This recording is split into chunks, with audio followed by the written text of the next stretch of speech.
Get out of my boardroom. You're senile. My son spat at me in front of the investors. I was 60. I looked at his 50 billion merger and simply said, "Have fun." The next day, the bankers stormed into the office, pale. "You idiot. Your mother holds the 51% majority vote. She just vetoed the deal and fired the entire board." My son froze. "I'm glad to have you here. Follow my story until the end and comment the city you're watching from, so I can see how far my story has reached." I never imagined that the boardroom I helped design would become the stage for my own public execution. The mahogany table stretched before me like a battlefield, its polished surface reflecting the harsh fluorescent lights overhead. 23 years I'd sat in meetings in this room, but today felt different. The air conditioning hummed louder than usual, or maybe it was just my nerves making everything seem amplified. The coffee aroma that usually comforted me now made my stomach turn. Keith stood at the head of the table, my son, the CEO of Sterling Solutions, the company I'd built from nothing in my garage 43 years ago. At 41, he commanded the room with the kind of confidence I'd once been proud of. His expensive navy suit fit him perfectly, his hair styled with precision. Every inch the successful executive. But the way he looked at me today made my chest tighten. "Gentlemen," Keith announced to the room full of investors and board members, his voice carrying that authoritative tone I'd taught him to use. "Before we proceed with the final details of our $50 billion merger with Morrison Industries, I need to address an uncomfortable situation." My hands gripped the leather arms of my chair. Something in his tone sent a chill down my spine. Roger Whitman, one of our longest-serving board members, leaned back in his chair with that familiar smirk.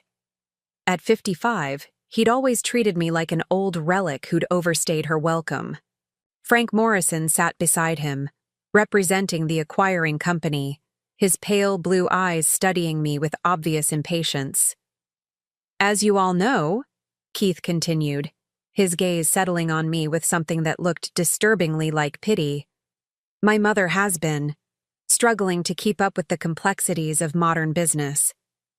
The words hit me like a physical blow. I opened my mouth to speak, but Keith held up his hand. "Please, Mother, let me finish." Mother, not Mom, not even Renee. Mother, like I was some distant relative he was obligated to acknowledge.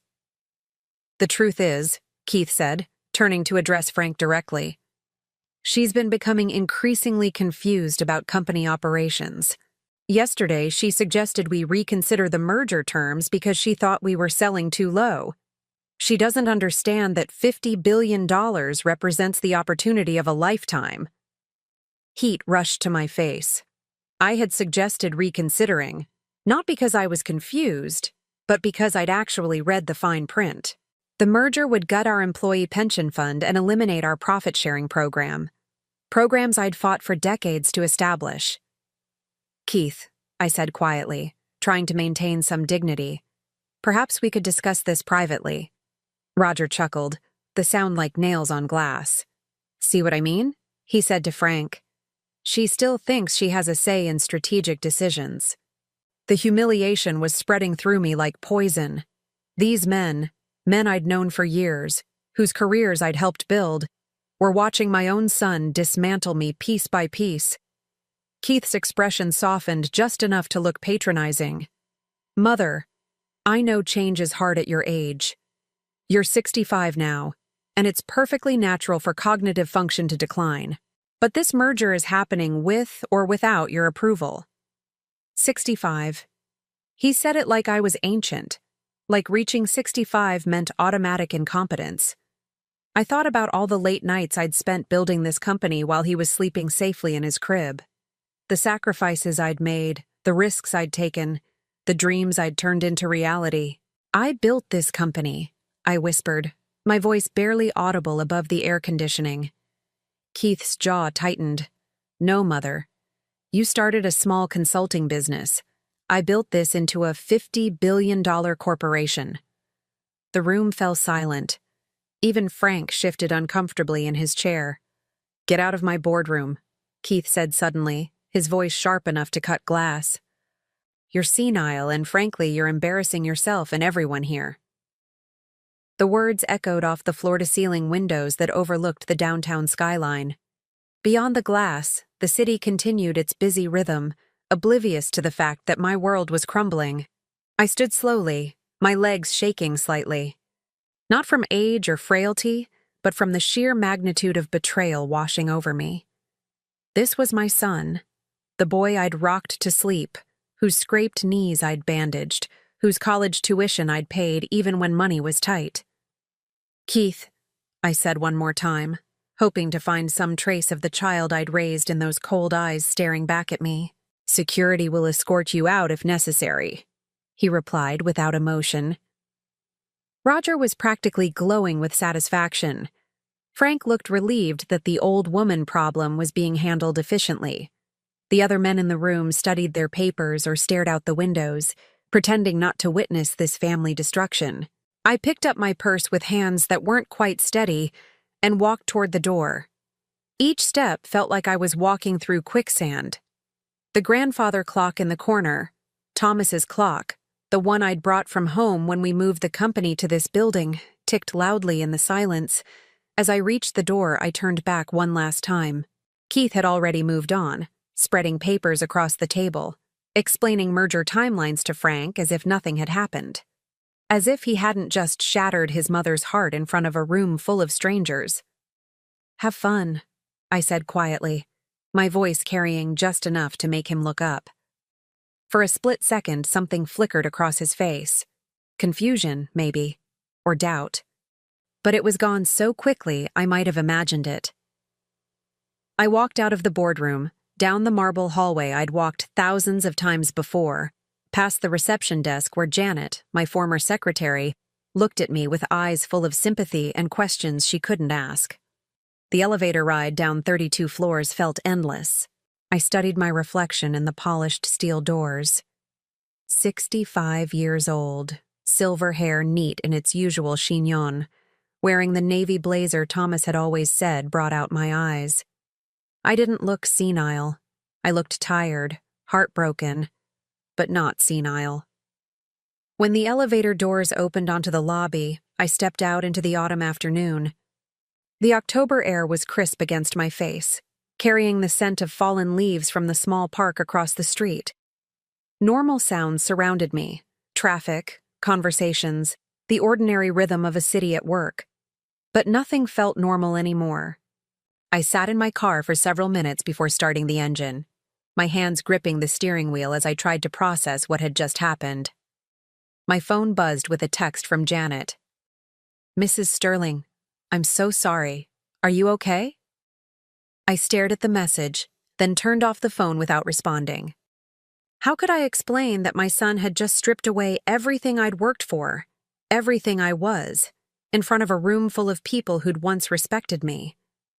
The drive home to Maple Grove Lane was a blur of autumn colors and bitter thoughts. Keith thought he'd won.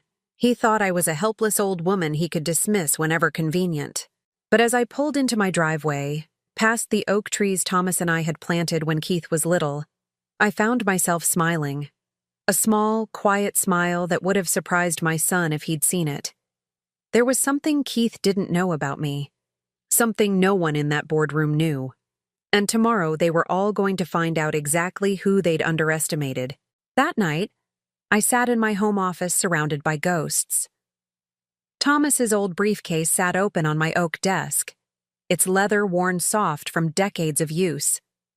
Inside, yellowed business plans written in his careful handwriting, mixed with my own frantic notes from those early years. The grandfather clock in the corner ticked steadily, the same rhythm that had accompanied countless late nights of planning and dreaming. I poured myself a cup of Earl Grey and let the familiar ritual calm my nerves. The steam rose from my favorite china cup, the one with tiny roses that Keith had given me for Mother's Day when he was 7. "For the best mommy in the world," the card had said in his crooked handwriting. Where had that little boy gone? I opened my laptop and pulled up the company files I'd been reviewing for weeks. Not the sanitized reports Keith shared with the board, but the real numbers. The ones that showed exactly what this merger would cost our employees. But first, I needed to remember why I was fighting for them at all. The photo album lay open beside my laptop, filled with pictures spanning 4 decades. There was Keith at 6 months old, sleeping peacefully in his crib while I worked at my desk, preparing proposals for clients who insisted on meeting with the man in charge. They'd assumed Thomas was the brain behind Sterling Solutions, never imagining that the quiet woman taking notes was actually the founder. I turned to a picture from 1985, me standing in front of our garage, pregnant with Keith, holding the first contract that would change our lives. Johnson Manufacturing had needed a supply chain consultant, and somehow they'd been desperate enough to hire the woman who'd answered their ad. $25,000 for 6 months of work.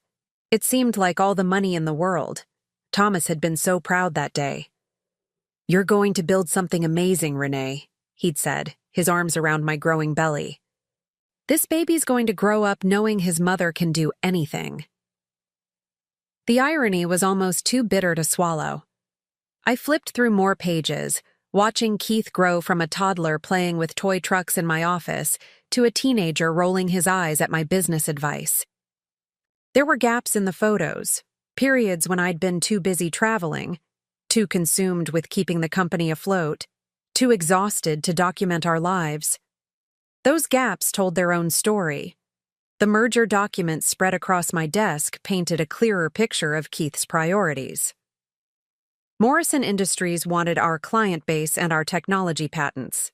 They were willing to pay $50 billion for them. But buried in the fine print were clauses that would eliminate our employee profit-sharing program within 6 months. The pension fund would be restructured, corporate speak for rated. These weren't just numbers on a balance sheet.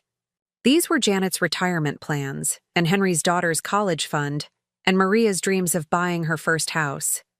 People who'd worked for me for decades, who'd built this company alongside me. Keith knew about these clauses. I'd highlighted them in my review and left the documents on his desk 2 weeks ago, along with a note asking for discussion. He'd never responded. My phone buzzed with another text from Janet. "Found something you need to see. Can I come by?" 20 minutes later, Janet sat across from my kitchen table, her face grim. At 58, she'd been with the company for 15 years, working her way up from receptionist to executive assistant. She knew every secret, every struggle, every triumph. "I wasn't supposed to see this," she said, sliding a folder across the table. "But Mr. Keith left his computer unlocked when he went to lunch yesterday." Inside were email exchanges between Keith and Roger, dated over the past 3 months. My heart sank as I read them. "Roger, we need to accelerate Mother's transition out of company involvement. Her questions about the merger are becoming problematic." "Agreed, Keith. Perhaps it's time to discuss conservatorship options."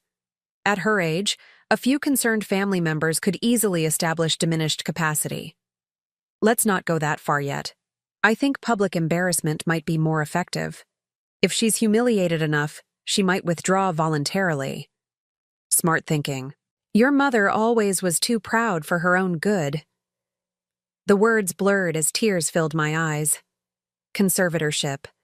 They'd actually discussed having me declared incompetent. "There's more," Janet said gently. Page 3. Keith's email to a real estate agent, dated just last week. "Please prepare market analysis for 15 Maple Grove Lane. We'll need quick sale, probably within 60 days of merger completion. Estate planning purposes." My house. He was planning to sell my house. "Janet," I whispered, "did Keith ever mention what he thinks my role will be after the merger?" She looked uncomfortable.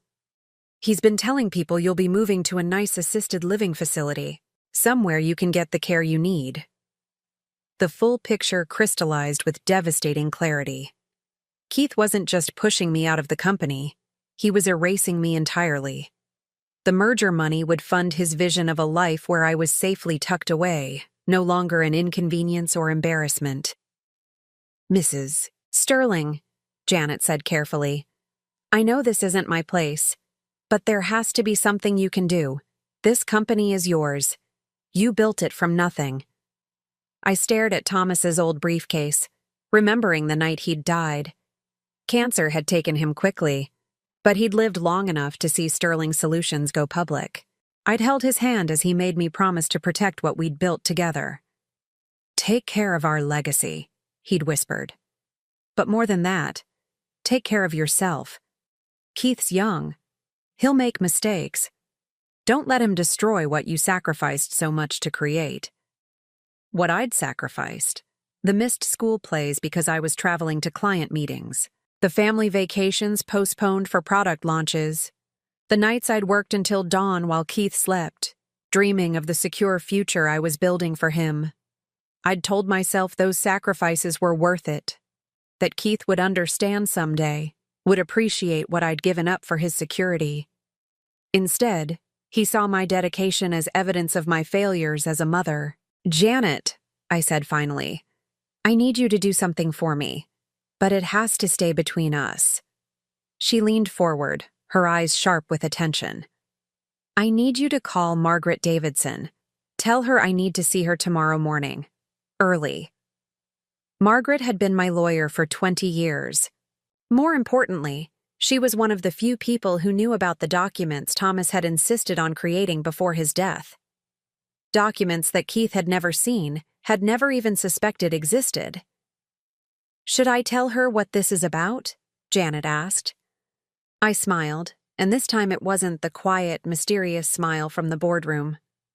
This was the smile of a woman who'd spent 40 years learning that the most powerful moves were the ones nobody saw coming. "Tell her it's time to remind my son that his mother isn't quite as helpless as he thinks." After Janet left, I sat alone in my kitchen, surrounded by the evidence of Keith's betrayal. The house felt different now. Not like the home I'd lovingly maintained for decades, but like a fortress under siege. I walked through the rooms Thomas and I had filled with dreams and memories. The living room where Keith had taken his first steps. The kitchen where I'd helped him with homework while conference calls played in the background. The garden where he'd helped me plant the roses that still bloomed outside my office window. Keith thought he could erase all of this with a few legal documents and some public humiliation. He thought I was too old, too tired, too beaten down to fight back. But tomorrow morning, Margaret and I were going to show him exactly how wrong he was. Margaret Davidson's law office hadn't changed in 20 years. The same burgundy leather chairs, the same wall of law books that probably cost more than most people's cars, the same faint smell of expensive coffee and old paper. But sitting across from her mahogany desk that morning, everything felt different. At 62, Margaret had the kind of sharp intelligence that made opposing lawyers nervous. Her silver hair was pulled back in a severe bun, and her reading glasses hung from a chain around her neck like a weapon waiting to be drawn. She'd been my lawyer since the early days of Sterling Solutions, back when we could barely afford her retainer. "Renee," she said, pouring coffee from an antique silver service. Janet's message was intriguing.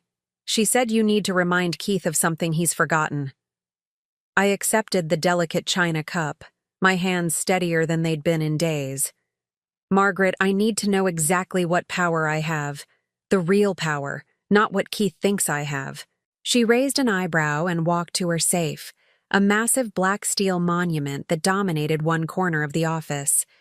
The combination lock clicked as she turned it, and I heard the heavy door swing open. "I was wondering when you'd ask about this," she said, returning with a thick manila folder marked Sterling Family Trust, Confidential. My heart started beating faster.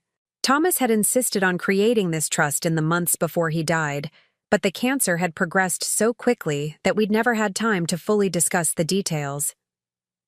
I'd signed the papers in his hospital room, trusting him completely, focusing more on holding his hand than understanding the legal implications. "Thomas was more worried about Keith than he ever told you," Margaret said gently, opening the folder. "He loved his son, but he also saw his weaknesses, the impulsiveness, the need for approval, the way he'd rather take shortcuts than do the hard work." She spread several documents across the desk. The legal language was dense, but certain phrases jumped out at me. Irrevocable trust, majority shareholder, sole discretionary authority. Explain this to me like I'm not a businesswoman, I said, even though we both knew I could read a contract as well as anyone. Margaret smiled. Thomas structured everything so that you retain controlling interest in Sterling Solutions through this family trust. On paper, Keith owns 49% of the company outright, but the remaining 51% isn't his. It belongs to the trust, and you are the sole trustee with complete decision-making authority. The words hit me like a physical force. Keith doesn't own the company? Keith has never owned the company. He's been operating as CEO under the assumption that he's the majority shareholder, but legally, you've held controlling interest since Thomas died 18 years ago. I stared at the documents, the black ink blurring as my eyes filled with tears. Not tears of sadness this time, but of something I hadn't felt in years. Hope. Why didn't Thomas tell me the details? Margaret's expression softened. He was dying, Renee. He trusted you to figure it out when the time was right. He also hoped that time might never come, that Keith would mature into the kind of leader who deserved to inherit what you'd built. I thought about yesterday's humiliation, about Keith's plan to sell my house, about the email discussing conservatorship. That time has come. Indeed it has. Margaret pulled out another document. There's more. The trust also gives you veto power over any major corporate decisions. Mergers, acquisitions, changes to employee benefit structures, executive compensation over $2 million annually. All of it requires your written approval. My hands shook as I reached for the paper. There it was, in black and white. The $50 billion Morrison merger required trustee approval. Keith's signature meant nothing without mine. Margaret, the merger is supposed to be finalized tomorrow. Keith thinks it's a done deal. Is it? She asked, her tone carefully neutral. I thought about the employees who would lose their pensions, about Janet, who'd worked 15 years believing her retirement was secure, about Henry and Maria and dozens of others who'd trusted me to protect what we'd built together. No, I said firmly. It's not. Margaret nodded approvingly. Then we need to move quickly. I'll need to file the appropriate paperwork to make your trustee status official with the SEC and notify Morrison Industries that the merger requires additional approval. That should buy us some time. How long before Keith finds out? Probably this afternoon. The Morrison legal team will contact Sterling's lawyers the moment they receive our filing. A delicious sense of anticipation spread through my chest. Keith had spent yesterday treating me like a doddering old woman who couldn't understand basic business concepts. Today, he was going to discover that his mother held all the cards. There's one more thing, Margaret said, pulling out a sealed envelope marked with Thomas's distinctive handwriting. He asked me to give this to you when you activated the trust. My fingers trembled as I opened the envelope. Inside was a letter in Thomas's careful script. My dearest Renee, if you're reading this, it means Keith has forced you to use the power I've given you. I'm sorry it came to this. I'd hoped our son would grow into a man worthy of your sacrifices, but I also knew that might not happen. You gave up so much to build our company and raise our boy. You missed parties and vacations and quiet evenings because you were fighting for our family's future. Keith never understood those sacrifices because I made sure he never had to. Maybe that was my mistake. But now it's time for you to fight for yourself. Use this power not just to protect the company, but to reclaim your own life. You are not too old, not too tired, and certainly not too weak to run what you created. Trust yourself, my love. You always were the stronger one. Forever yours, Thomas. I read the letter twice, tears streaming down my cheeks. Thomas had known. Somehow he'd seen this day coming and had given me the tools I needed to survive it. Renee, Margaret said softly, what do you want to do? I wiped my eyes and looked at her steadily. I want to go to the office. I want to be there when Keith gets the news. That's probably not the best idea legally. It could look like you're trying to ambush him. I'm not ambushing him, I said, standing up with more strength than I'd felt in months. I'm reminding him that his mother isn't the helpless old woman he thinks she is. Margaret gathered the documents into a neat stack. I'll have copies delivered to Keith's office within the hour, along with formal notification that any merger discussions need to include the trustee. I'll also prepare a board resolution recognizing your authority as majority shareholder. And Margaret, I want a complete audit of Keith's decisions over the past year. Every contract, every personnel change, every expense over $10,000. Her eyes gleamed with professional satisfaction. Looking for evidence of mismanagement? Looking for evidence that my son has forgotten that running a company isn't a game. 2 hours later, I sat in my car outside the Sterling Solutions building, watching employees hurry in and out through the glass doors. These people had trusted me to build something that would last, that would provide for their families. Keith was willing to sacrifice their security for his own glory. My phone rang, Janet's number. Mrs. Sterling, you need to know, Mr. Keith just got some kind of legal documents. He's been screaming at Roger and Frank for the past 20 minutes. The whole office can hear him. What's he saying? Something about impossible and how this can't be legal. Mrs. Sterling, what did you do? I smiled, watching a young woman struggle with an armload of files as she approached the building. 20 years ago, that had been me, working too hard, dreaming too big, believing that effort and intelligence could overcome any obstacle. I reminded my son that his mother taught him everything he knows about business, I said. But apparently I didn't teach him everything I know. Should I tell him you're here? No, Janet. Let him figure it out himself. He's always been such a smart boy. I'm sure he'll work it out eventually. I hung up and leaned back in my seat, feeling lighter than I had in years. Tomorrow, the Morrison merger would be officially dead. Keith would have to face the consequences of dismissing his mother as a senile old woman, and I would finally reclaim what had always been mine. The girl with the files had made it safely inside. Through the glass windows, I could see Keith pacing in his corner office, gesticulating wildly at Roger and Frank. His face was red with anger and confusion. He was about to learn that underestimating your mother is a mistake you only make once. I wasn't planning to go inside, but when I saw Frank Morrison's black sedan screech into the parking lot, I knew I couldn't miss this. Frank climbed out of his car like a man facing execution, his normally perfect hair disheveled, his tie askew. Behind him came 2 other men in expensive suits, Morrison Industries' legal team, no doubt. Their faces were pale, their movements sharp with barely controlled panic. This was going to be better than I'd imagined. I followed them into the building, keeping my distance. Janet looked up from the reception desk with wide eyes as I approached. Mrs. Sterling, I don't think you should— It's fine, Janet, I said quietly. I have every right to be in my own building. The elevator ride to the 32nd floor felt different today. Instead of the shame and heartbreak that had weighed me down yesterday, I felt something I hadn't experienced in years. Anticipation. The woman reflected in the polished steel doors looked calm, composed, maybe even a little dangerous. The hallway was buzzing with nervous energy. Employees clustered in small groups, whispering urgently. They scattered when they saw me, offering polite nods and confused smiles. Word had clearly gotten out that something major was happening, but no one understood what. I could hear Keith's voice before I reached his office, loud and increasingly frantic. The door was open, and through it I could see Frank pacing near the windows while Keith sat behind his desk, papers scattered across its surface like the aftermath of an explosion.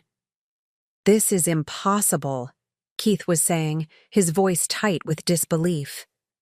My mother has no legal authority over merger decisions. She's not even on the board of directors anymore. Frank stopped pacing and turned to face him. Keith, I don't care about your family dynamics. What I care about is that Morrison Industries just received official notification that this merger requires approval from the Sterling Family Trust, and that your mother is the sole trustee with veto power.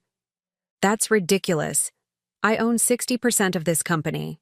Roger, sitting in one of the leather chairs, cleared his throat nervously. Actually, Keith, according to these documents, You own 49%. The rest belongs to a family trust created by your father before he died. The color drained from Keith's face. That's not possible. I've seen the corporate filings. I know exactly what I own. One of Morrison's lawyers stepped forward, consulting a tablet. Mr. Sterling, I'm afraid the filings you've been reviewing show your personal shareholding, not the complete ownership structure. The trust shares were never transferred to your name. Keith stood up abruptly, knocking over his coffee cup. The dark liquid spread across the papers on his desk, staining the merger documents.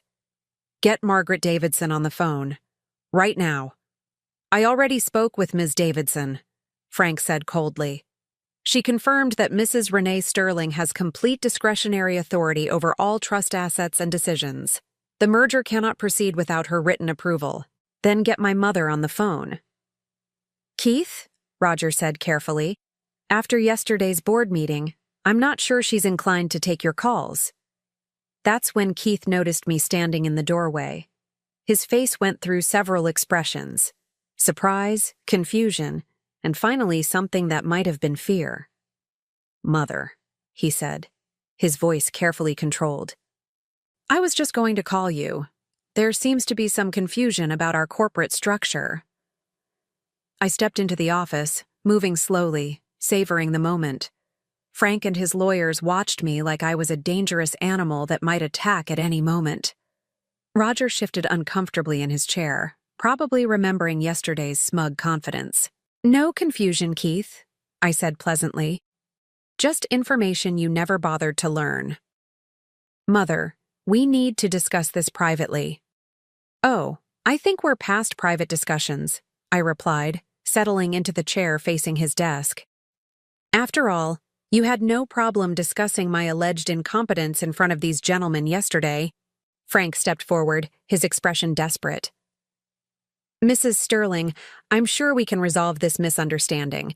Perhaps we could discuss revised terms for the merger.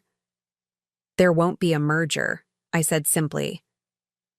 The room fell silent except for the hum of the air conditioning. Keith's mouth opened and closed like a fish gasping for air. You can't do this, he finally managed. This deal is worth $50 billion. It's the opportunity of a lifetime. For whom? I asked. Certainly not for the 400 employees who will lose their pension benefits. Not for the families who depend on our profit-sharing program. Those are minor details that can be negotiated. I laughed, the sound sharp enough to make Roger flinch.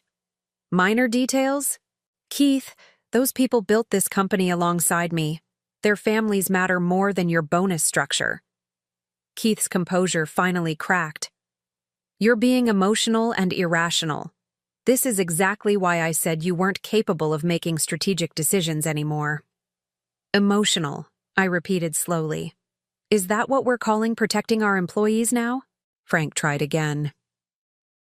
Mrs. Sterling, perhaps if we could adjust the terms to address your concerns about employee benefits.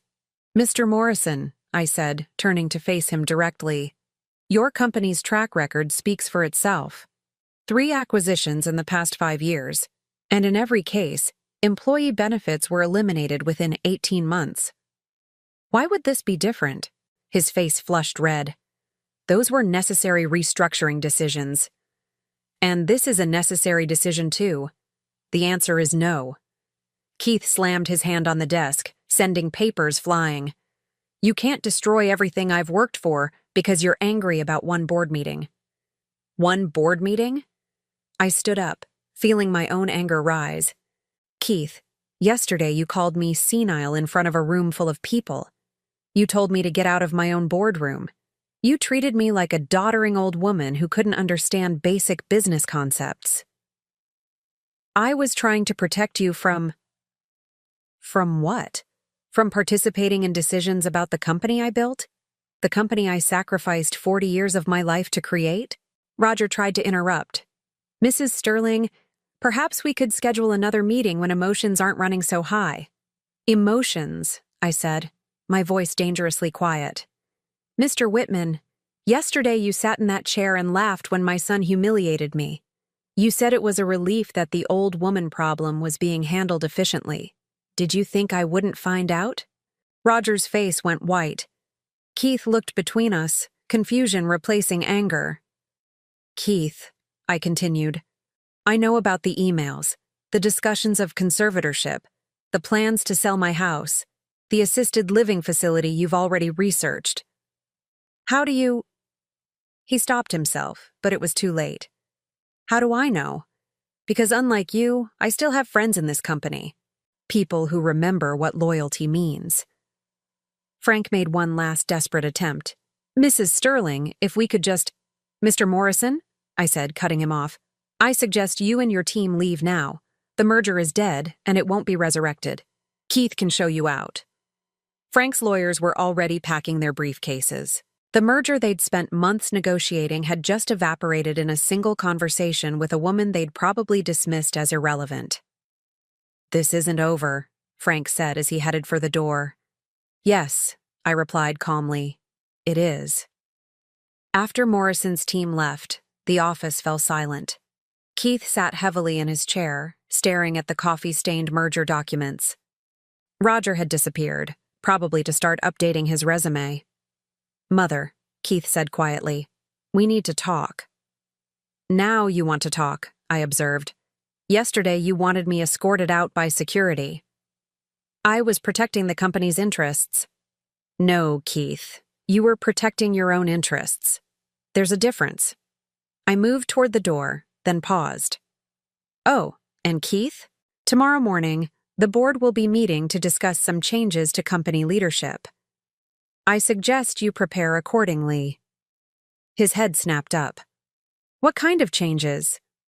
I smiled the same quiet smile I'd worn leaving the boardroom yesterday. The kind that happen when you underestimate your mother. I walked out of his office, down the hallway I'd traveled thousands of times before, past the employees who watched me with new respect and curiosity. This time, I wasn't fleeing in humiliation. I was walking out as what I'd always been, the owner of Sterling Solutions. The elevator doors closed, and I saw my reflection again. The same silver hair, the same navy blazer, but the woman looking back at me was different, stronger, vindicated. Tomorrow, Keith would learn that there were consequences for betraying the person who gave you everything, and I would finally reclaim what had always been mine. The Sterling Solutions boardroom had never felt more like mine than it did that Thursday morning. I arrived early, before 8 o'clock, and took my place at the head of the mahogany table where I belonged. The same chair Keith had dismissed me from just 2 days earlier. The morning light streaming through the floor-to-ceiling windows caught the dust motes dancing in the air, and for a moment, I remembered the very first board meeting we'd held in this room, back when Keith was still in college and the company was worth a fraction of what it had become. Janet had prepared everything exactly as I'd requested. Fresh coffee in the silver service, copies of the trust documents at each seat, and a stack of audit reports that would make very interesting reading. She'd also done something I hadn't asked for. She'd placed a single red rose beside my water glass. Thomas's favorite flower. For courage, she'd whispered when she brought it in. Margaret sat to my right, her briefcase open and organized with the precision of someone who'd spent 40 years winning legal battles. She looked like a general preparing for war, which I suppose she was. "Are you ready for this?" she asked quietly.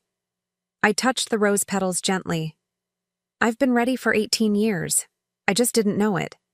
The board members began arriving at exactly 9 o'clock. Roger came in first, looking like he hadn't slept. His usually perfect silver hair was mussed, and his tie hung loose around his neck. He stopped short when he saw me at the head of the table. "Renee," he said carefully, "I wasn't expecting you to attend this meeting." "No," I replied pleasantly. "I imagine you weren't." Frank Morrison's replacement, David Chen, arrived next. Unlike Frank, David had the good sense to look nervous. Morrison Industries had scrambled to send someone to salvage their reputation after yesterday's disaster, but we all knew there was nothing left to salvage.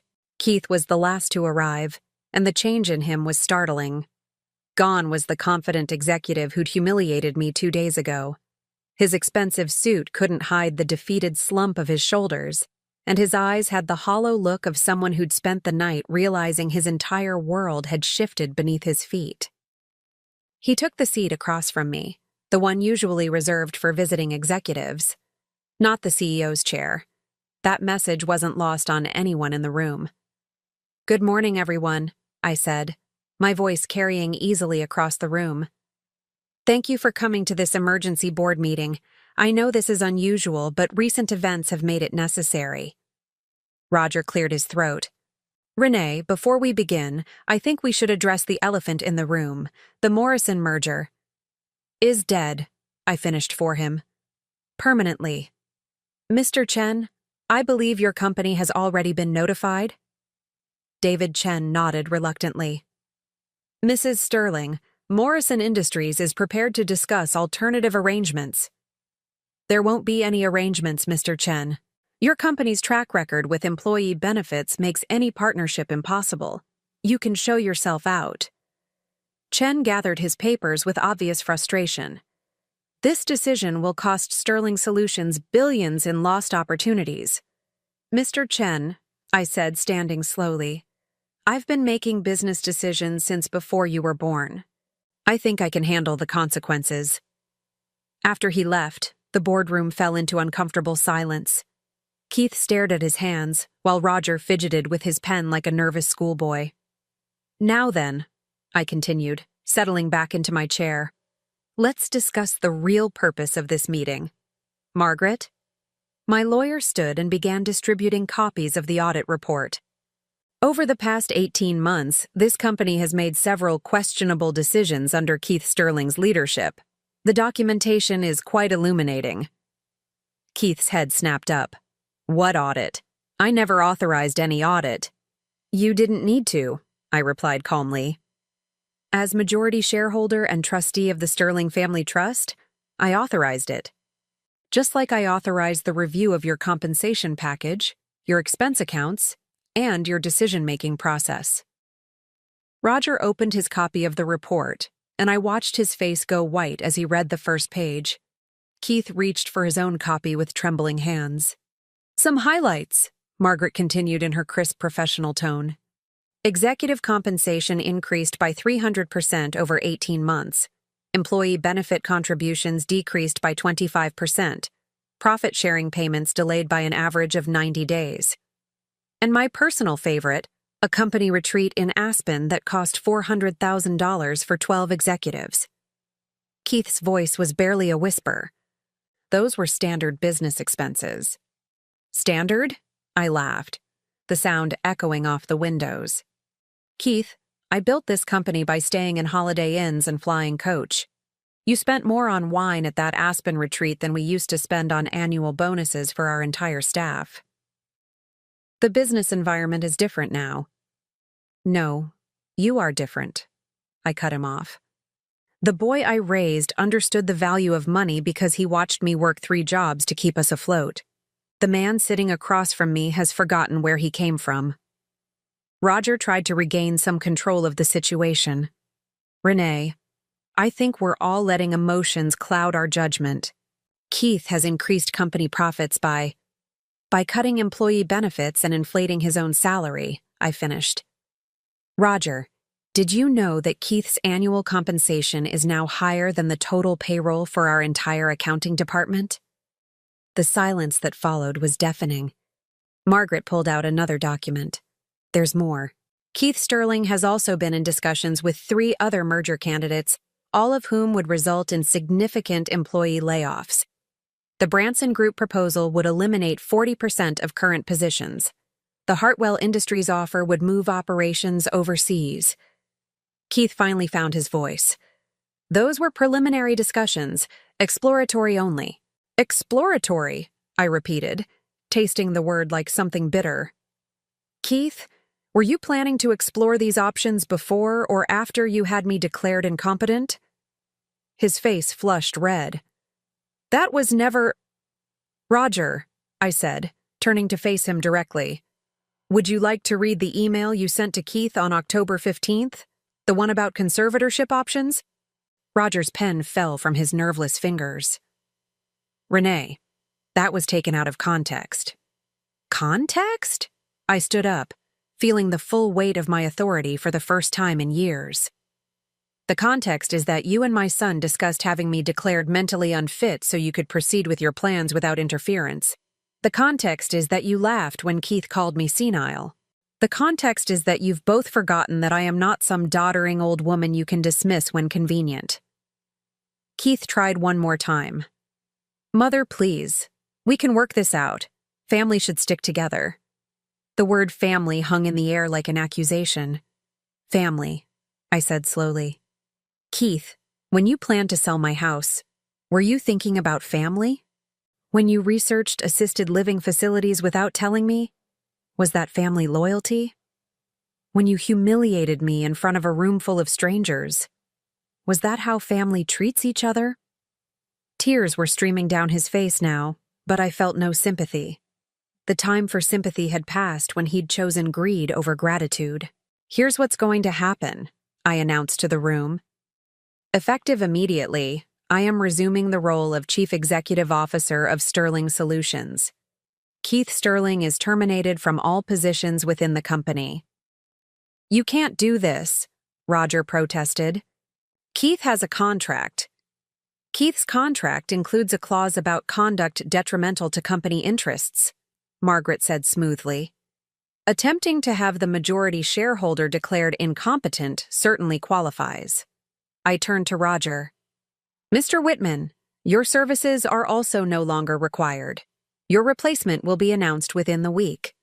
Roger sputtered with outrage. This is insane. You can't run this company at your age. You don't understand modern business practices.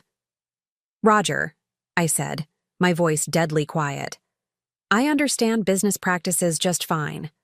What I don't understand is how you forgot that I've been successfully running companies since before you graduated law school. Keith suddenly stood up, knocking over his chair. This is my life's work. You can't just take it away. Your life's work?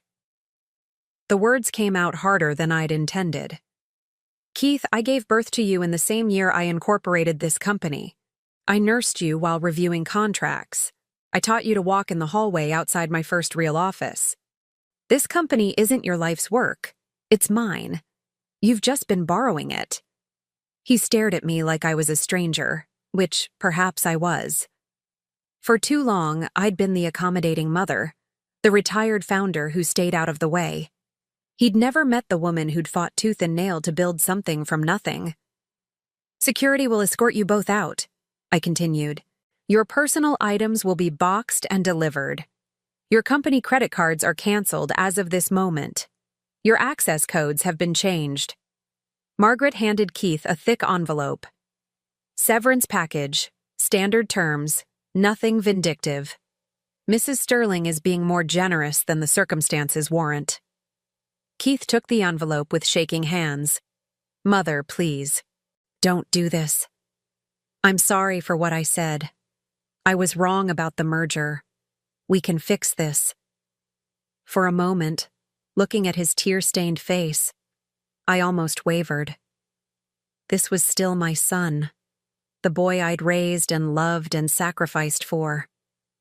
But then I remembered the emails about conservatorship, the plans to sell my house, the complete lack of respect he'd shown not just for me, but for every employee whose life he'd been willing to disrupt for his own benefit. Keith, I said gently, some mistakes can't be fixed. Some trust once broken can't be repaired. You made your choices, and now you have to live with them. Security arrived at Margaret's signal. Two professional men in dark suits who treated the situation with appropriate discretion. Keith walked out under his own power, his shoulders shaking with either rage or grief. Roger followed, still sputtering about lawsuits and wrongful termination. When the boardroom was finally empty except for Margaret and me, I sank back into my chair, suddenly exhausted. How do you feel? Margaret asked. I looked around the room where I'd been humiliated, where I'd been dismissed as irrelevant. The same room where I'd just reclaimed everything that had always been mine. Like I can finally breathe again. 6 months later, I stood in the same boardroom where my son had once called me senile, but everything had changed. The morning sun streamed through windows that had been professionally cleaned for the first time in years, casting warm light across the mahogany table where 8 new board members sat reviewing quarterly reports. Real reports this time, not the sanitized versions Keith used to present. Numbers that showed a company not just surviving, but thriving. Employee satisfaction is up 37% since January, Janet reported from her new position as Director of Human Resources. At 58, she'd finally gotten the promotion she deserved for years. The restored profit-sharing program and pension contributions have been extremely well received. Henry Morrison, our new Chief Financial Officer, no relation to Frank Morrison, thankfully, nodded approvingly. The financial impact has been minimal. Employee productivity has increased enough to offset the additional benefit costs. I smiled, remembering how Keith had insisted these programs were unnecessary luxuries. Funny how treating people well actually improved business performance. Who could have predicted that? "What about the Hartwell partnership?" asked Sarah Chen, our youngest board member at 34. I'd promoted her from senior analyst after discovering that Keith had been ignoring her innovative market research for months. "Moving forward as planned," I replied. "But unlike Keith's approach, we're maintaining full employment. No layoffs, no benefit cuts." Hartwell was initially resistant, but when I explained that our employees are our greatest asset, they understood. The irony wasn't lost on me. Keith had been so focused on finding buyers for the company that he'd never considered selective partnerships that would strengthen rather than dismantle what we'd built. After the meeting, I retreated to my office. Keith's old corner office, actually. I'd moved back into the space I'd occupied for 20 years before stepping aside from my son. The view of the city skyline was spectacular, but what I loved most was the framed photo on my desk. Thomas and me on our wedding day, young and hopeful and ready to conquer the world together. The intercom buzzed. "Mrs. Sterling," Janet's voice came through. "You have a visitor. He doesn't have an appointment, but—" I knew without asking. I'd been expecting this visit for weeks. Keith looked older than his 41 years as he sat across from my desk. His expensive suits had been replaced by khakis and a button-down shirt. His hair was longer, less perfectly styled. The arrogant confidence that had once defined him was nowhere to be seen. "Hello, Mother," he said quietly. "Keith." I kept my voice neutral, professional. "I heard you found a new position." He nodded. "Regional sales manager at Brennan Industries. It's a significant change from what I'm used to." Brennan Industries was a mid-sized company that paid about a quarter of what Keith had been earning at Sterling Solutions. No expense accounts, no company car, no executive perks. Just honest work for honest pay. "How are you adjusting?" He laughed, but there was no humor in it. "My new boss is 26 years old. She has an MBA from a state school and calls me Keith, not Mr. Sterling. Yesterday, she asked me to reorganize the supply closet because she said I needed to understand all aspects of the business." "And did you? Reorganize the supply closet?" He looked surprised by the question. "Yes, it took 3 hours, and I found inventory tracking errors worth thousands of dollars. Turns out there's value in understanding the details." I nodded approvingly. "Your father used to say that a good executive should be able to do any job in the company if necessary." "I never listened to those stories," Keith admitted. "I thought they were just old-fashioned nonsense." We sat in silence for a moment. Through the windows, I could see people on the street below, rushing to meetings, carrying coffee, living their busy lives. 6 months ago, I'd been one of those people, hurrying past the building that housed the company I'd created, no longer welcome in my own boardroom. "I came to apologize," Keith said finally. "Not to ask for my job back or to make excuses, just to say I'm sorry." "For what, specifically?" He flinched at the direct question. "For calling you senile, for treating you like you were incompetent, for planning to have you declared unfit. His voice broke on the last words. And? For forgetting everything you sacrificed to build this company. For taking your love for granted. For being so focused on my own ambitions that I lost sight of what really mattered. I studied his face, looking for signs of manipulation or self-pity. But Keith had never been a good liar, and what I saw was genuine remorse. "I've been seeing a therapist," he continued. "Dr. Williams downtown. She's been helping me understand how I became the kind of person who could treat his own mother so cruelly." "And what have you learned?" He took a shaky breath. "That success without character is just expensive failure. That you can't build anything lasting on a foundation of selfishness and disrespect. That I spent so many years trying to prove I was worthy of what you built that I forgot to be worthy of who you are." The words were exactly what I'd longed to hear for months, but they couldn't erase the damage that had been done.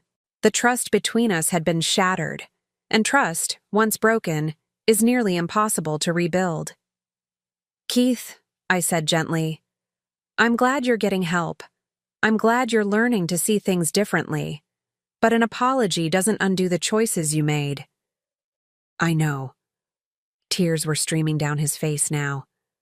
"I know I can't fix this.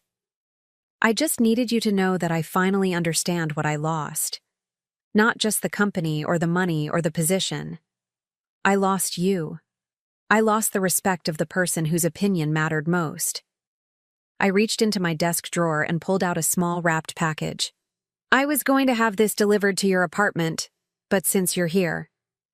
Keith unwrapped it carefully. Inside was a photo from his college graduation. Him in his cap and gown, me standing beside him with pride radiating from my face. We looked happy. We looked like family. "I want you to have this," I said. "Not because I forgive everything, but because I want you to remember that person you were before ambition and greed changed you." He held the photo like it was made of glass. Do you think there's any chance we could rebuild our relationship someday?"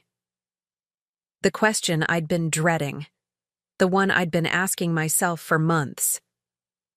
"I don't know," I answered honestly.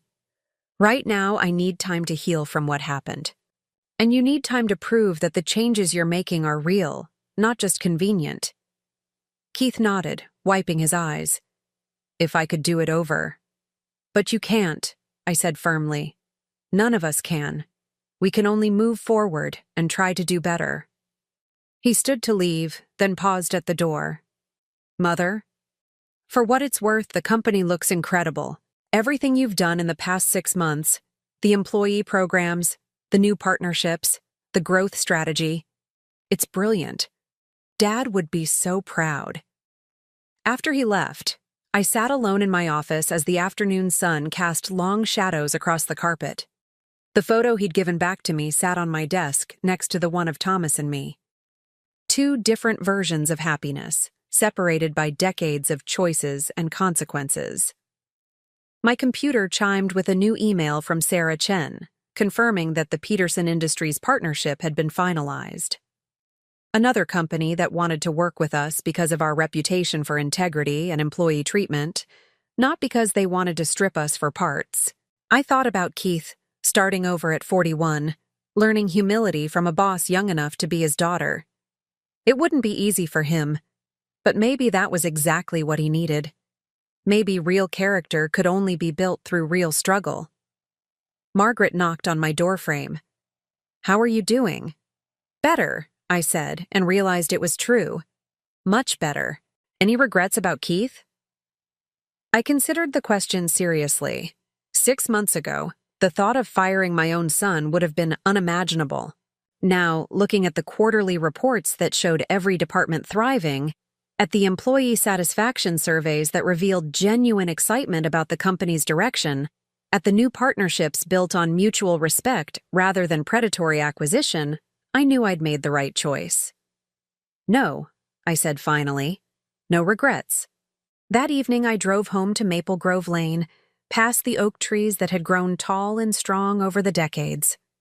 My house, still my house despite Keith's plans, looked warm and welcoming in the twilight. I made myself a cup of Earl Grey and sat in Thomas's old chair, looking out at the garden we'd planted together 40 years ago. The roses were blooming, their red petals bright against the green foliage. My phone buzzed with a text from Janet. "Happy anniversary, boss. 1 year since you incorporated Sterling Solutions. Here's to 40 more." I smiled, realizing she was right. It had been exactly 41 years since I'd filed the paperwork to make Sterling Solutions official. 4 decades of building, struggling, growing, and finally reclaiming what had always been mine. I raised my teacup in a silent toast to Thomas, who'd given me the tools I needed to protect our legacy, to Janet and the employees who'd remained loyal when loyalty seemed pointless, to Margaret, who'd helped me remember my own strength, and even to Keith, who'd inadvertently taught me that sometimes you have to lose everything to remember who you really are. At 65, I wasn't finished. I was just getting started. The roses outside my window swayed gently in the evening breeze, and for the first time in years, I felt completely at peace. I had work to do, a company to run, and employees to protect. But most importantly, I had finally reclaimed not just my business, but myself. Tomorrow would bring new challenges, new opportunities, new decisions to make. But tonight, I was exactly where I belonged. In my own home, in my own life, surrounded by the fruits of 4 decades of hard work and determination. Keith had called me senile, but I'd proven that age is just experience in disguise. And experience, it turns out, is the most powerful weapon of all. Now I'm curious about you who listened to my story. What would you do if you were in my place? Have you ever been through something similar? Comment below. And meanwhile, I'm leaving on the final screen 2 other stories that are channel favorites, and they will definitely surprise you. Thank you for watching until here.